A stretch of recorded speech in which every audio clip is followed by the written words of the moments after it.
Você deve ter acompanhado o que aconteceu no Nepal faz algumas semanas.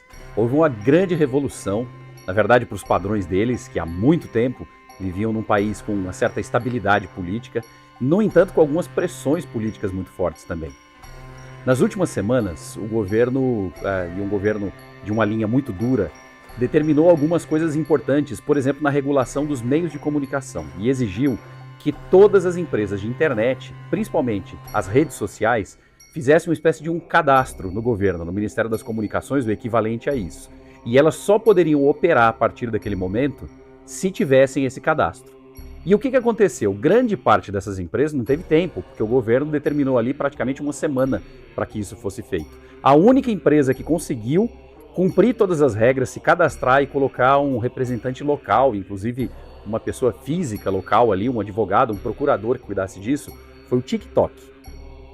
Imediatamente depois dessa semana, todas as demais redes, incluindo X, incluindo Facebook, incluindo WhatsApp, incluindo Instagram, tudo saiu do ar.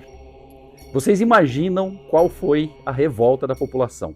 Parte da população, na verdade, já estava desconectada de redes sociais, na verdade nunca nem havia se conectado. Infelizmente o Nepal também tem uma parcela muito grande da população muito pobre, e o efeito disso foi muito pequeno sobre essa parcela. No entanto, sobre grande parte da parcela da população, o Nepal é um país relativamente jovem, é um país muito antigo de história, mas é um país de população relativamente jovem. Grande parte dessa população, 1/5 dela nesse momento desempregada, e com expectativa muito grande de contatos com pessoas de fora de lá, se revoltaram completamente. Esse grupo, principalmente formado pela geração Z, acabou empreendendo ali durante algumas semanas, durante alguns dias, uma sequência de revoltas que culminaram, por exemplo, com incêndios. Colocaram fogo em alguns prédios, colocaram fogo em alguns dos palácios, em alguns órgãos do governo, e isso acabou resultando, inclusive, na morte de muita gente também, tanto de um lado quanto de outro. A história é terrível, claro, sem dúvida nenhuma. O que a gente queria é que não tivesse acontecido nada disso. Tem outros caminhos, né? Ou poderiam haver outros caminhos para se resolver esse tipo de problema. No entanto, a gente tem que tirar algumas lições disso aí também, e tem a ver com novas gerações.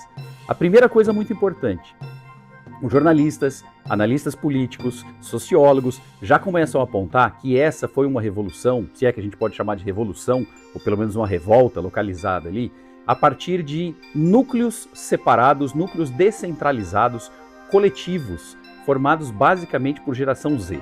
Primeira coisa que a gente deveria considerar.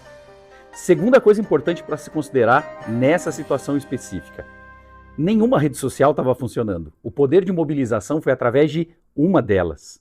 Na verdade, eu disse nenhuma, exceto o TikTok. Foi a primeira revolução TikTok do mundo. E não uma revolução cultural, simplesmente, uma revolução de modismo, uma revolução de comportamento. Foi uma revolução armada, inclusive, mobilizada por TikTok. Você consegue imaginar uma coisa dessa? Mas o principal para nós que estamos aqui do outro lado do mundo, e para a gente conversar um pouquinho a respeito disso, tem a ver com as duas grandes motivações. Dificilmente haveria uma revolta desse tamanho simplesmente porque uma rede social saiu do ar. O que a gente conseguiu identificar claramente nessa situação do Nepal foi que dois pilares foram mexidos de maneira indevida. O primeiro desses pilares é o da conexão. Na verdade, não a conexão com redes sociais, o login numa rede social, mas a conexão que as pessoas têm entre si, que os grupos têm entre si, que essa população, por exemplo, da geração Z, compartilha entre si. E quando você suspende, por exemplo, as redes sociais, você não está suspendendo um serviço de informática, você está suspendendo a possibilidade dessas pessoas continuarem nesse nível de conexão, inclusive com outras pessoas em volta que não estão exatamente no mesmo ambiente físico que elas.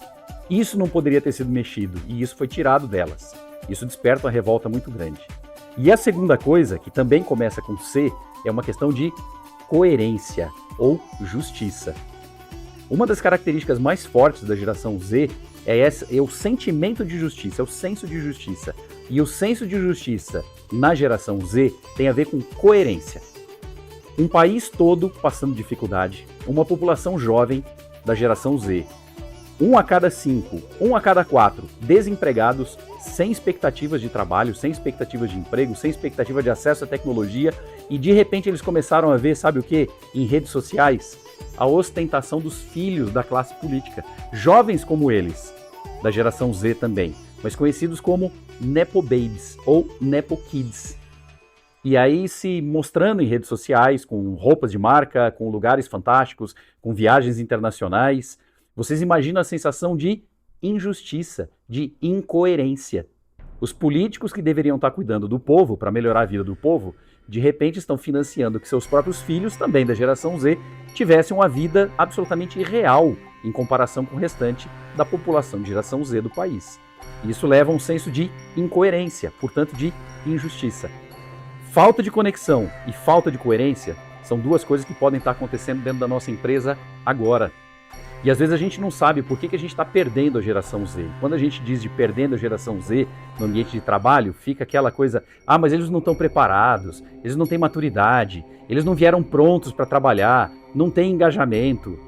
Pois é, e diante de tudo isso, será que a gente está criando um ambiente em que haja conexão e coerência para que eles possam se sentir abrigados e possam perceber que, olha, nós precisamos dar alguns passos a mais?